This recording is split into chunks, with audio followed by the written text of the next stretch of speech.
Train. Here we go. So if you'd like to stand, you're welcome to do that. Woo! Here we go. People all over the world, join hands, start a love train, love train. People all over the world, join hands, start a love train, a love train. The next stop that we make will be England. Here we go, where else? Tell all the folks in Russia and China too. Or what are we gonna tell them? Don't you know that it's time to get on board and let that train keep on riding, riding on through. Yeah, write it down. People all over the world, join hands, start a love train, a love train. People all over the world, join hands, start a love train, a love train. Now all of your brothers over in Africa, and tell all the folks in Egypt and Israel too. Please don't miss this train at the station, 'cause if you miss it, I feel sorry, sorry for you. Well, people all over the world, join hands, start a love train, a love train. People all over the world, join hands, start a love train, a love train. Yeah. Woo. Good morning, everybody. My name is Amy Cover. I just grew a few inches, that's all. No, Amy isn't feeling well, so put a little prayer in for her. But I'm your trustee on duty in place of her. So on behalf of Reverend Donna, the Board of Trustees, and our wonderful practitioners, I'm privileged to welcome you to the Sonoran Desert Center for Spiritual Living. Whoever you are, and wherever you are on your spiritual path, you are truly welcome here. Here you will be validated, supported, and encouraged to be all that you were meant to be. Our vision statement is love in action every day in every way. We express this love by learning and living the principles of the science of mind. On the back of your program, you will find our declaration of principle. Please join me in reading them now. I believe there is an infinite intelligence operating throughout the universe. I believe this intelligent power is only good. I believe this intelligence expresses as me. I believe through my conscious use of this power, I create my life as happy, healthy, and complete, and so it is. Do we have any first-timers who'd like to be recognized? Okay. I have a new friend here. Oh. She is Irene Sophia.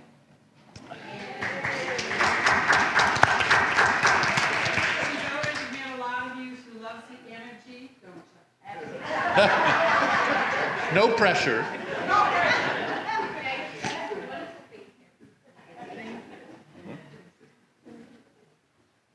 Annie Horson, we're from Sheboygan, Wisconsin, and it's our last Sunday. That we could share it with you. Are you coming back next year? Or? Yes. Hopefully, yes. Oh, good. John, who's obviously too shy to say his job. Okay. And what? Yeah. We have a couple of friends from across the street from us, Nick and Shasta. All right. thank you for joining us. We appreciate it. So we would like to, please stay for refreshments, get to know us a little better. We would love to get to know you better. I would like to thank all the people that made this Sunday celebration possible. First of all, it's you wonderful souls, because you're the ones who make this center so special. So thank you. And then all the other people who do things behind the scenes. People who do the refreshments, Gray, Heather, and Bruce, and whoever else sets up the chairs and so on. So we really appreciate all of you folks too. So if you would direct your attention to the announcements that are in the bulletin, and if you're watching online, please visit cslaz.org for our announcements and events calendar, and please silence your cell phone. All right, everybody. Well, quiet on set. You know what's coming. Oh boy, this is the grand series finale. All right. And we'll be on the air in 5, 4, 3, 2, 1. Now the rest, oops. Please pause for our station identifier. This is WCSL broadcasting live from Amado, Arizona. Our sponsor today is the Sonoran Desert Center for Spiritual Living, where the smiles are bigger, the hugs are warmer, the coffee is richer, the people are smarter, and the children are above average. The Sonoran Desert Center's players present Paul Harvey with the rest of the story. At the fire station 1 on East Broadway, knew Skinny. Skinny was 13. He was slender and shy, as his nickname suggested, and his constant companion, his only friend as far as anyone could tell, was a big, old, springy Airedale dog. That dog followed him everywhere. Would have followed him all the way to school if the boy had not begun bringing him to the firehouse,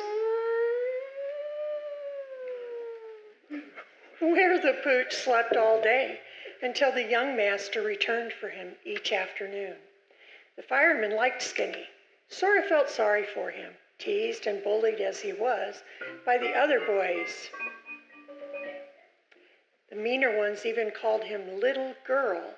Skinny just didn't fit in with the other youngsters his age. He had a paper route that was nice, read a lot of books, but otherwise Skinny was just plain lonesome.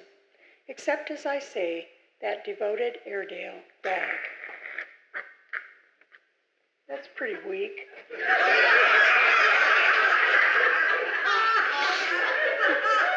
Sorry, that's not part of the story. Are we about to go feral? Now, one autumn morning, Skinny came by the firehouse to leave his dog for the school day, when one of the firemen noticed that the boy's lip was gashed and bleeding, and one of his eyes was dark purple. Skinny, obviously ashamed, tried to hurry off, but this fireman said, "Hey, Skinny, come here," and the youngster reluctantly obeyed. "Who did this to you?" the fireman asked. Well, Skinny explained how this one bully always taunted him. Little girl, how come you wear pants instead of a dress?" But this morning, Skinny had not managed to outrun his tormentor, and at that point in his story, Skinny began to cry. Oh my God. Not even in the script. Oh, look at me. The fireman placed a brawny hand on his shoulder and said, "Do you know what I used to be?" He said, "A boxer?" "Professional too. Pretty good in my day. I think what you need is a few pointers. How to stand up for yourself." And at that afternoon, Skinny returned for the first boxing lesson. It was the first of several. And when next the bully chased him down, Skinny turned and stood his ground. The two boys fought punching sound to a draw that day, and yet more important than mere victory, what Skinny won for himself was the respect of his schoolmates. In a moment, the rest of the story.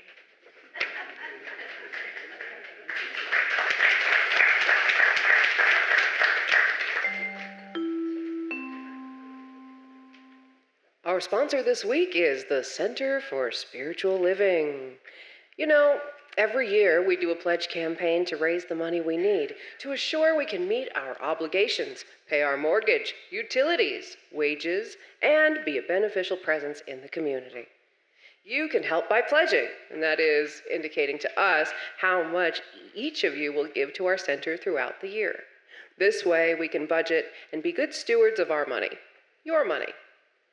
Many of you are already pledged and tithing on a monthly, weekly, or even an annual basis, and for that we thank you.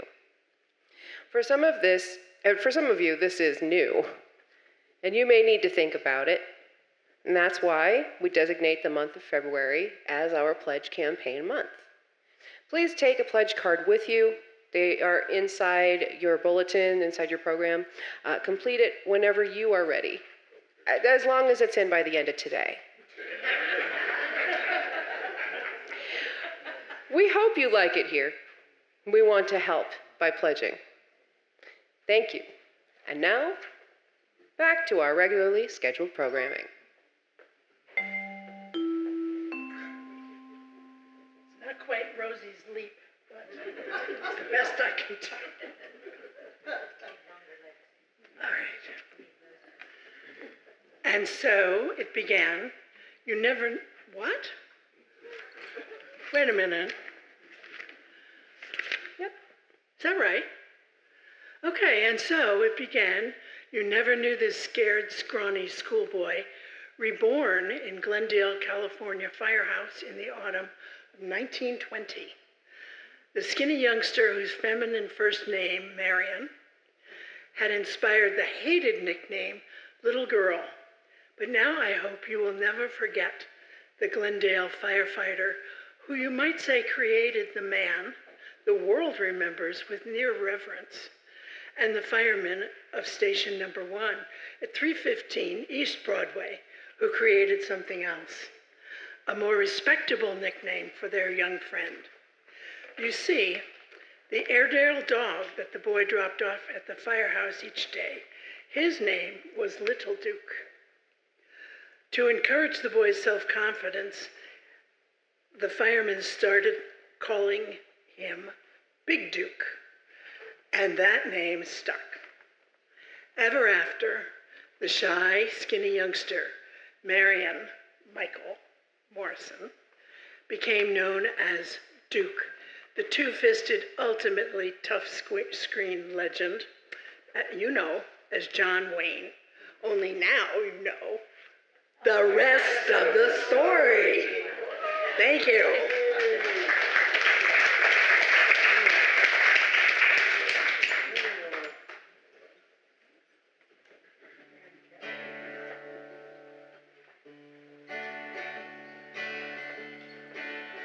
Happy trails to you. You help us be debt-free. Happy trails to you. Bright futures we can see. We have such fun whenever we're together. We sing a song and bring the sunny weather. Happy trails to you until we meet again.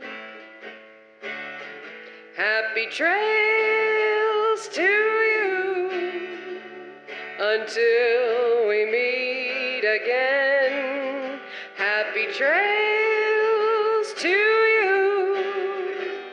Keep smiling until then. Who cares about the clouds when we're together? Just sing a song and bring the sunny weather. Happy trails to you until we meet again. trails to you until we meet again.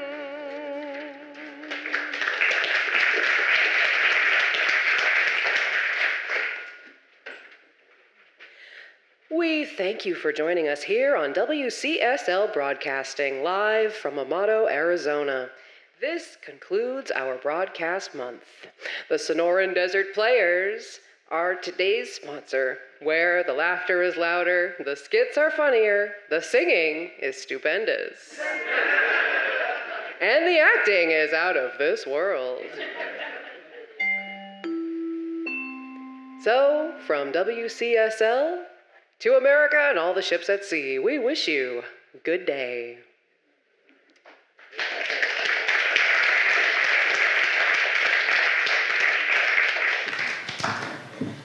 I just wanted to say, Kathy is not here, so I don't have an updated number to move the dial on the radio, so I apologize for that. Next week, we'll tell you what the final results were, so thanks.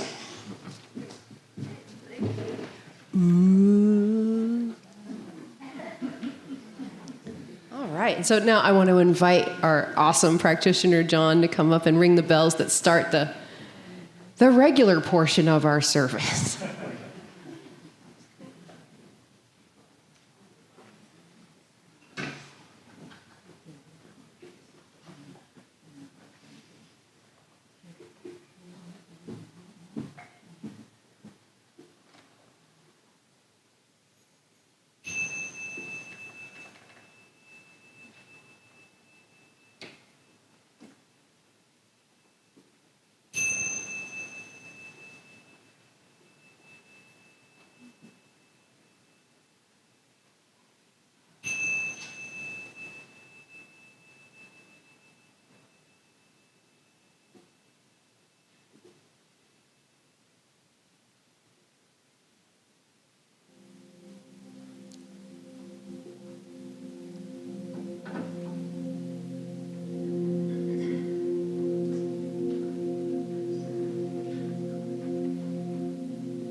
And if you are joining us for the very first time today, the words for our Namaste song are inside the very first page of your bulletin. The God in me acknowledges, celebrates, recognizes the God in you, and we are one.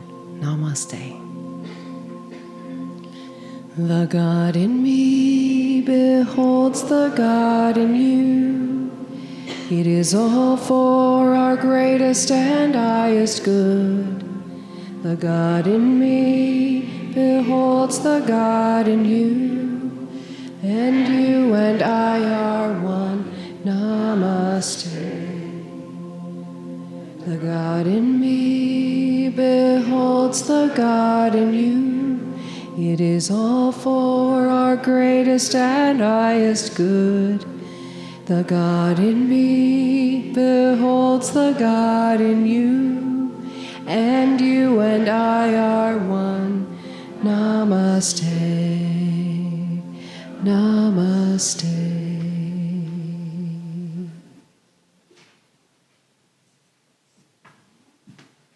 Good morning. Good morning. My name is Louise, and I am your practitioner today. So I feel like there's a little bit of confusion about when that class is going to be, whether it's going to be Wednesday or Thursday. And so we're going to ask you, if you've already signed up, please put what day that works best for you. At this point, we're still with Thursday, is that correct? So, but that would help us tremendously decide what day. The time will still be 10 to noon, whichever day we end up with. And we will have to get back to you this week because it starts this week. All right, so if you just want to close your eyes or just take a deep breath and allow yourself to be centered. Here in the silence is that one God, that one power, that one presence in the universe. Hear, feel, and know that this one life is our life now. This one life is the source of all things, including each one of us here. I know that it is the truth that sets us free, that releases us from all appearances of what is. I know that the divine is within, and I accept perfect health for each one of us here today. I trust that the powerful presence within each of us will do the work, and that we simply have to be open and accept the divine, the peace within us. And I know that today we are each divinely appointed to be here together, to be a part of this blessed service today. And I know we are each divinely blessed. I know there are blessings for Reverend Donna, who inspires and teaches us with her words. And this service is already perfect, whole, and complete in the mind of God and each of our minds, as we say. And so it is. So my reading today is from the book called The Foundation of Mysticism by Joel Goldsmith. And it's a transition in consciousness.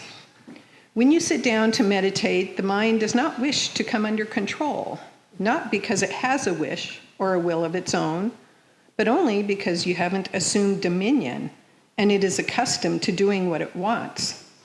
I'm afraid it's much like the horses I have ridden. They don't acknowledge my control one bit. They just take me where they want to go. That's because I don't know how to assume dominion over a horse, and so he has fun with me. This reminds me of an incident that happened when I was in high school. My sister, who was 5 or 6 years older than me, purchased a horse. I begged and pleaded to ride that horse, and finally she agreed. She gave me an address where the horse was boarded and told me when to show up. She wasn't there. First son. She said she wouldn't be there, but there was someone at the stables to brush the horse down when I was done riding, so I could just get off the horse and go home. Well, the horse's name was Jello, and I think I should have just known by the name that there might be a problem. I climbed into the saddle, and we walked a few laps around the corral. All was good. We speed up to a trot. Pretty bumpy. It wasn't a easy ride, but I was feeling pretty good. I know how to ride a horse, I thought to myself. Jello knew otherwise. I had only ridden trail horses that you took out to the end of the trail and back. I barely had Jello under control for the trot, and when I urged him to go into a canter, he went. He chomped down on that bit and just took off. I am sure my elbows and legs were flapping all over the place as he took me for this ride. As Jello headed for the fence, I desperately tried to gain control, but to no avail. Jello stopped dead at the fence, and I went over his head, I went over the fence, and I landed in the dirt really hard. Much like Jello, it is the mind that has its fun with us only because we have not learned to take dominion over it. In some ways, the body behaves better than the mind. The hands won't steal unless our mind's directed to. And our hands will cooperate and share and give if we direct them to. The mind doesn't always behave that readily. When we do not seem to have dominion, we have not assumed dominion over our mind. Since our work teaches us that we must not use force, we must not take up the sword, we must not punish our mind or body, we have recourse only to discipline our mind with loving dominion. To discipline our mind with gentleness, peace, and patience.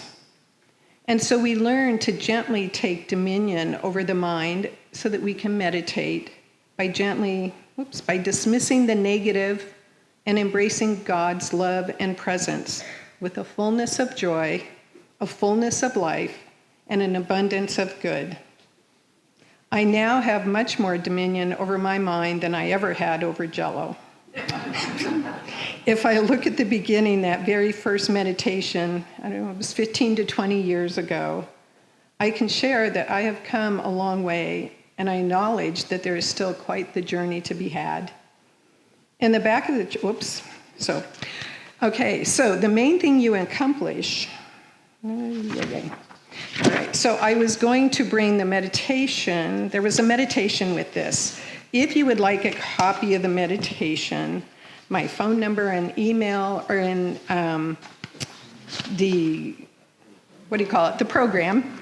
And I would be happy to send it to you. The people that went to meditation this morning got to hear that meditation. So, I light this candle we started the service before, but I'm going to light it now and just know that we each have a light within us, and that light shines brightly whether we acknowledge or know it or not. Thank you very much.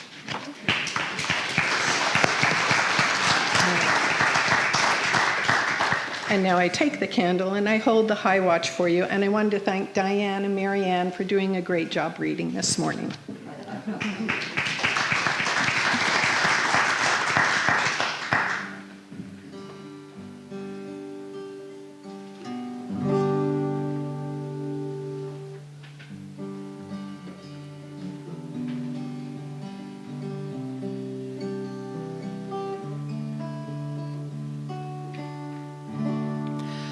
This is a song that I actually wrote for our 2020 pledge campaign. Can you believe that? We had our first and only to date virtual pledge campaign that year. And we did a telethon instead of a month-long, celebration with all the actors. We actually did kind of like it was our CSL telethon. And people got on and shared, and that year the theme was the matters of the heart. And we were all at the heart of the matter, right? In being contributors and members of our center.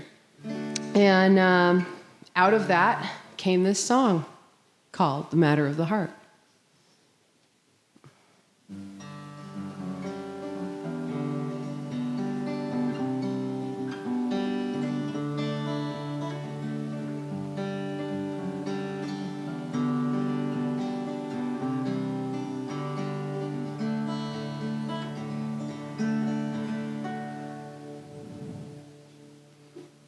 Can I pray for you? What can I do to make it all go away? Should I talk to you? What would I say to make it all okay? It's not a feeling of guilt or obligation, or a matter of doing my part, for there is no pity in this soul of mine. That's how I feel. It's a matter of the heart. I'm making way for you.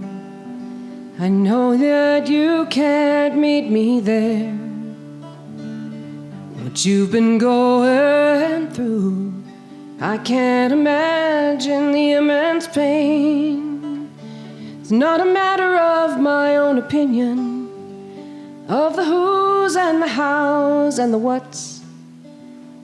You're my best friend through thick and thin. That's who you are. It's a matter of the heart.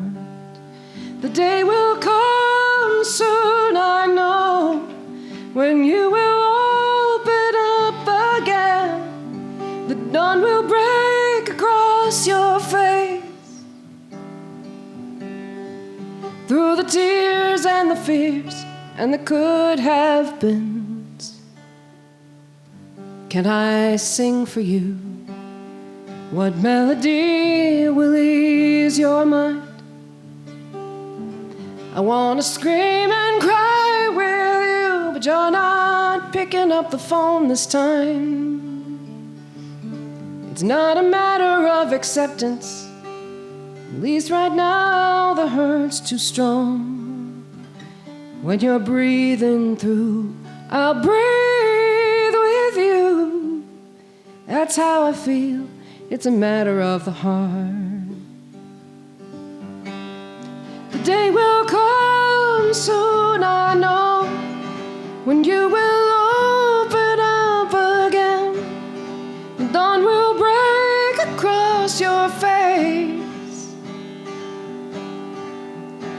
tears and the fears and the could have been. Can I sing for you? One melody will ease your mind.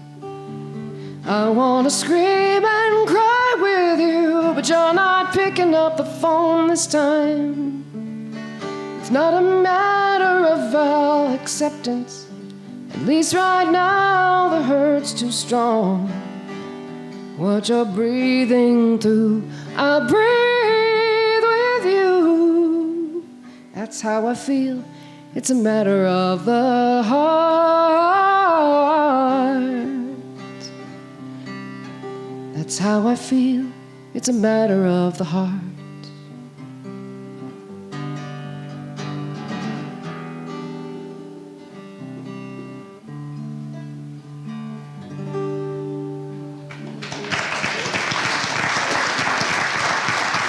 Thank you. Namaste.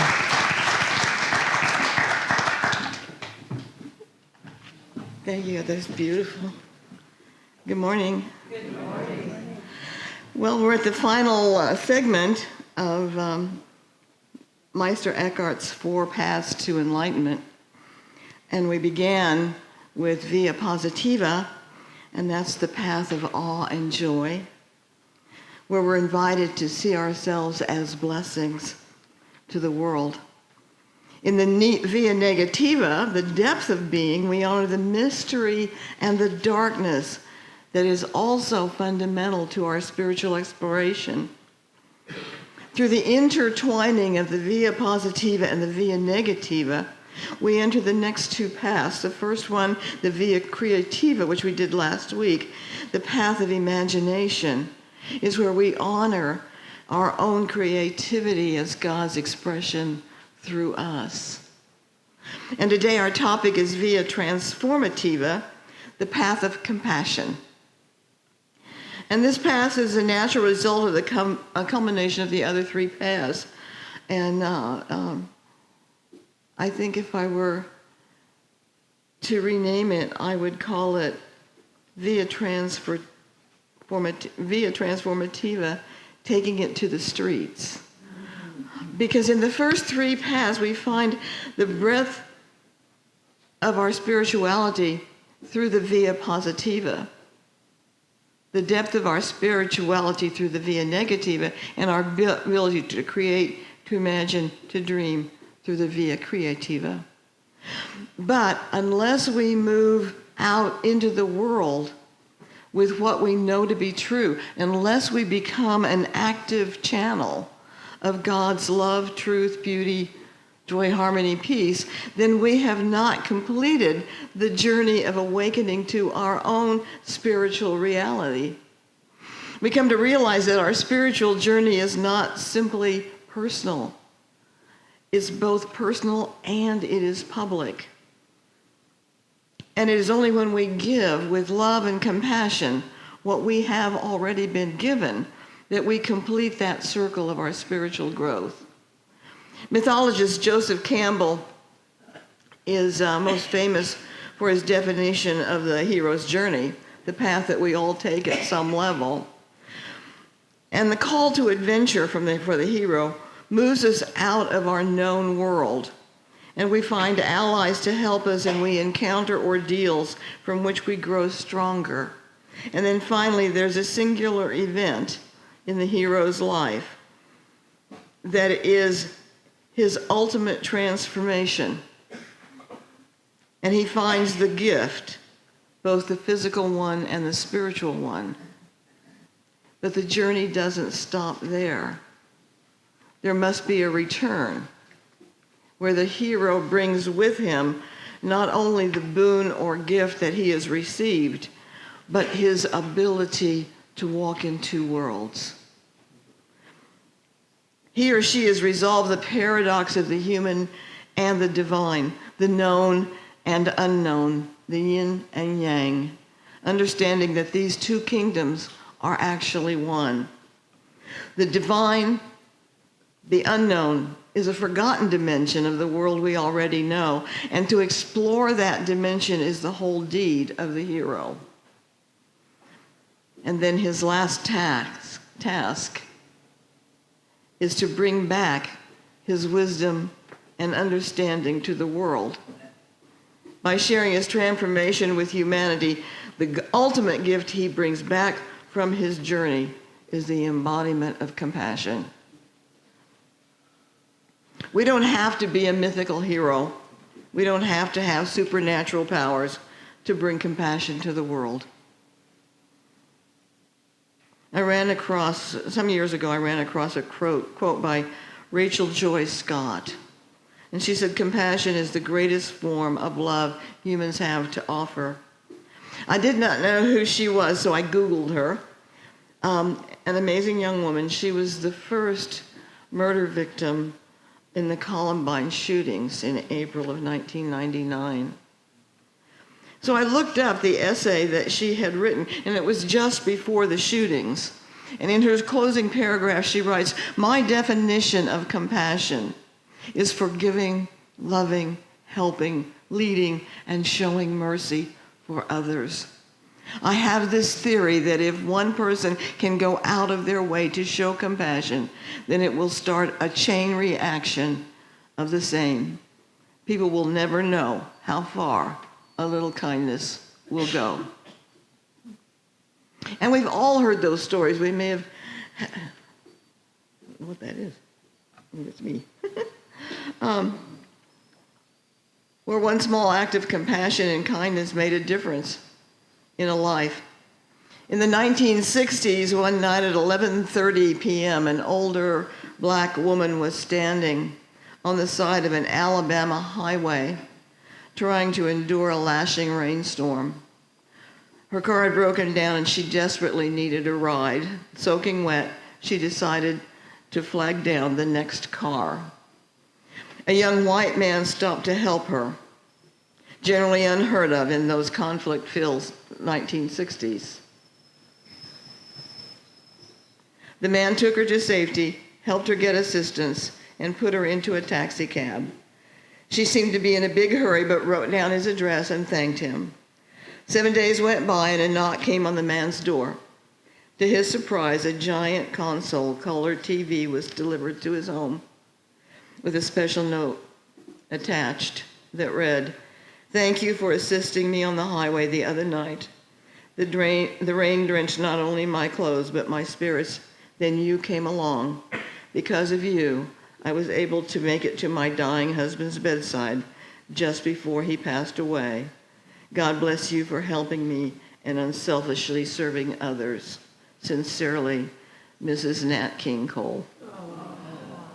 That's sweet. At a time of cultural upheaval, it would have been perfectly acceptable for that white man to ignore that black woman. Yet on our spiritual path, we find we cannot ignore those who need our help. Matthew Fox tells us that compassion is the goal, the fullest energies of the human divine marriage. For it is the cosmos mended and made whole again. Isn't that beautiful? And even the smallest act of kindness can make a difference that we cannot imagine. Here's another little sweet story. One day, a poor boy who was selling goods from door to door to pay his way through school found he had only one thin dime left and he was hungry. He decided he would ask for a meal at the next house. However, he lost his nerve when a lovely young woman opened the door. Instead of a meal, he asked for a drink of water. She thought he looked hungry, so brought him a large glass of milk. He drank it slowly and asked, "How much do I owe you?" "You don't owe me anything," she replied. "Our mother has taught us never to accept pay for a kindness." He said, "Then I thank you from my heart." As Howard Kelly left that house, he not only felt stronger physically, but his faith in God and humanity was strong also. He had been ready to give up and quit. Years later, that young woman became critically ill. The local doctors were baffled and finally sent her to the big city, where they called in specialists to study her rare disease. Dr. Howard Kelly was called in for consultation. When he heard the name of the town she came from, a strange light filled his eyes, and immediately he rose and went down the hall of the hospital to her room. Dressed in his doctor's gown, he went in to see her, and he recognized her at once. He went back to the consultation room, determined to do his best to save her life. And from that day, he gave special attention to her case. And after a long struggle, the battle was won. Dr. Kelly requested the business office to pass the final bill to him for approval. He looked at it, then wrote something on the edge, and the bill was sent to her room. She feared to open it, for she was sure it would take the rest of her life to pay for it all. Finally, she looked, and something caught her attention on the side of the bill, and she read the following words: paid in full with 1 glass of milk. So you and I have that same power to be such an example of love and authenticity that we bring it out in others.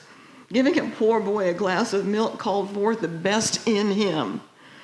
And this is not something that we learn. It's something that we are. This is our divine nature. Like Louise is reading this morning, we just forget to give it away. Forget to give it love so that it can do what it's supposed to do.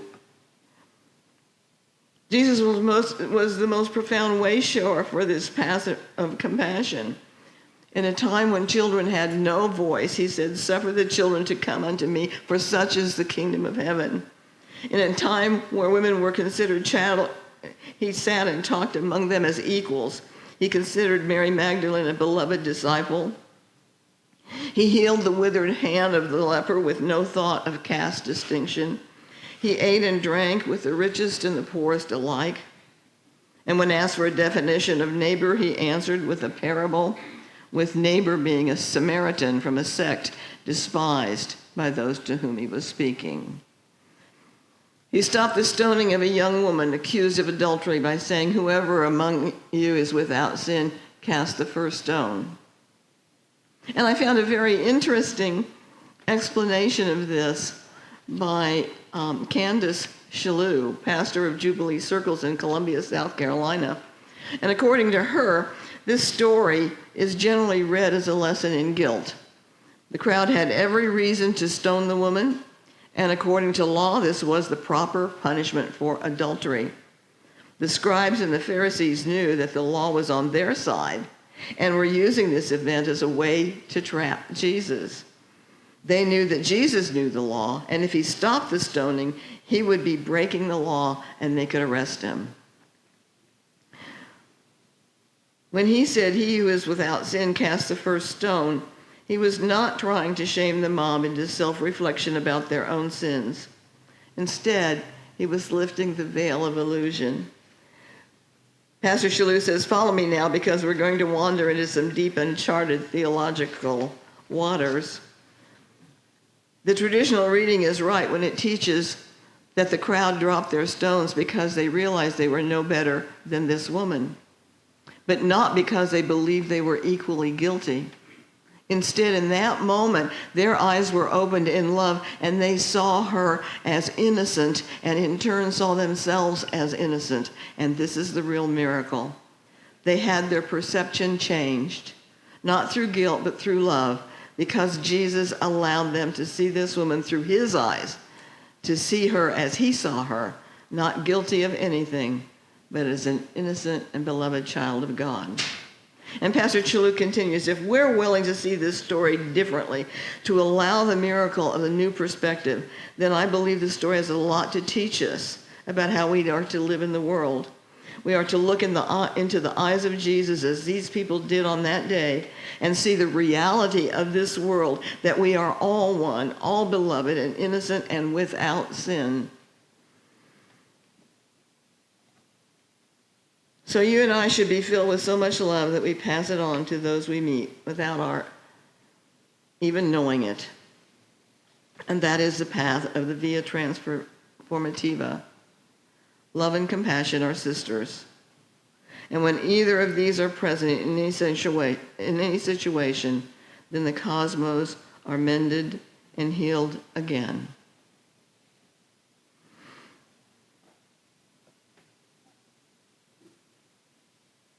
Joseph Campbell wrote, "So if you really want to help this world, what you will have to teach is how to live in it. And that no one can do who has not himself learned how to live in it, in the joyful sorrow and the sorrowful joy of the knowledge of this life as it is." And it comes from our ability to walk in two worlds, to participate joyfully in the sorrows of the world because we see beyond them, as Jesus did, to the love that undergirds everything. And not only to see it, but to bring it forth. The Via Transformativa calls us, the path of compassion, calls us to action, to take all that we know, all that we are, all that we have experienced, and to share it at the deepest level of the heart. Our founder, Dr. Ernest Holmes, has some profound words that go along with this, and I want to close with them today. Unless we become the living embodiment of love and light, we shall have no justification in saying that God is love and light. Unless we use the freedom we have without abusing it, we shall have no justification in saying that we are masters of our own soul, the creator of our own destiny, and the arbiter of our own fate. But if we can bind ourselves together reverently in love and compassion, in mutual tolerance and understanding, under the cohesive powers of the universal law of good and the beneficence of a divine and universal presence, then we shall be able to use the liberty without license to diffuse uniformity with unity and to lead the world down the pathway of a new enlightenment. This new enlightenment is the Via Transformativa, the way of compassion. Thank you. Namaste.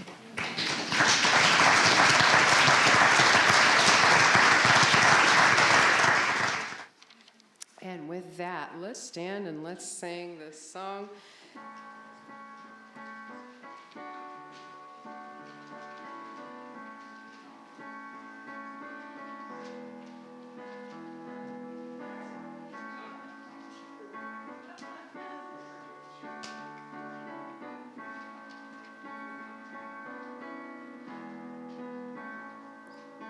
Sometimes in our lives, we all have pain, we all have sorrow, but if we are wise, we know that we's always tomorrow.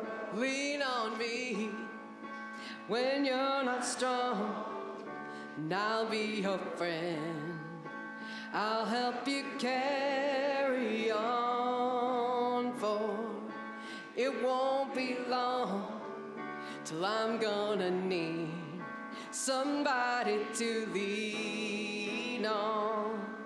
So please swallow your pride if I have things you need to borrow, for no one can fill those of your needs that you want to show. You just call on me, brother, when you need a hand.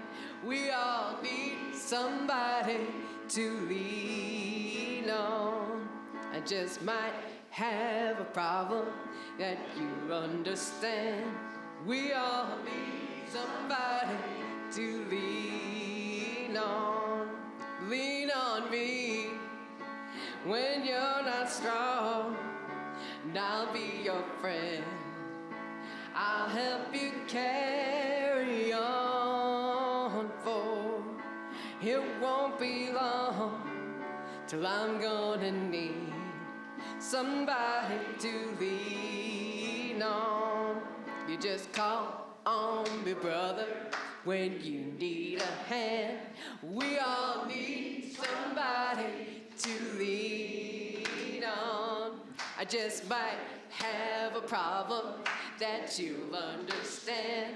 We all need somebody to lean on. If there is a love that you can't carry. I'm right up the road, I'll share your load. If you just call me, lean on me when you're not strong, and I'll be your friend. I'll help you carry on, for it won't be long till I'm gonna need somebody to lean on. Call me when you need a friend. Call me when you need a friend. Yeah, just call me. Yeah. Thank you. Okay, it's time for our offering. This is a time when we put that divine law of circulation in process. So won't you join me in our offering affirmation on the left-hand side of your bulletin. My gift goes forth to heal, prosper, and bless all that it touches. It is evidence of my conviction that God is the source and substance of my supply. I share generously of my good, knowing that it returns to me multiplied abundantly, and so it is.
I am so blessed. I am so blessed. I am so grateful for all that I have. I am so blessed. I am so blessed. I am so grateful. I am so blessed. I am so blessed. I am so blessed. I am so grateful for all that I have. I am so blessed. I am so blessed. I am so grateful. I am so blessed. Thank you for allowing us to be a beneficial presence in this community. We had our board meeting last Wednesday, and I don't know how many of you know, probably most of you, that we tithe 10% of the community into the community for from our Sunday offering. And this month, we always put $200 to home office for their work, but this month we gave $580 to Hands of a Friend, and they run Genesis House, which is a home for battered women and children. So we just felt like that would be. We've been doing a lot to the food banks, but we felt like this might be a very good place to put our money this month. So, or your money this month.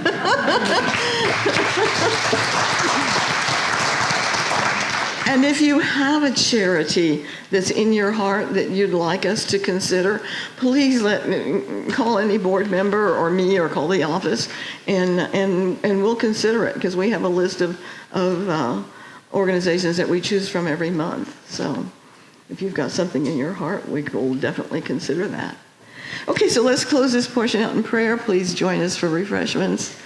And thank you again to our Pledge Campaign crew, our Sonoran Desert players, and Heather for being our radio station. Yeah.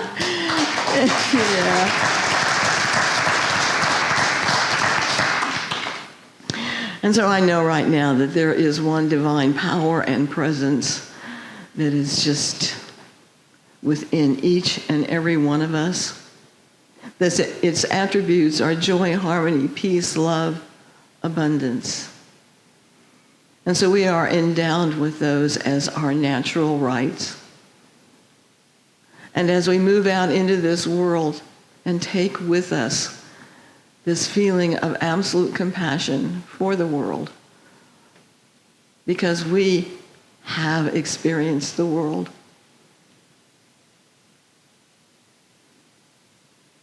And we know that something changes when we do that. I speak a special word for Craig, who's at the VA hospital this morning after a fall. So we see him whole, perfect, and complete. And we certainly keep our prayers going for Lynn and Dawn as they go through this time of sadness.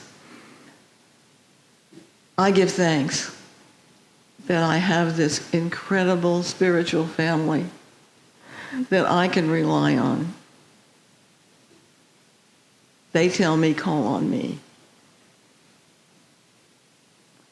And I believe that that is who and what we are, that we have created this community of love and compassion, and we take it to the world. And so it is. And may we stand and sing Stand, please.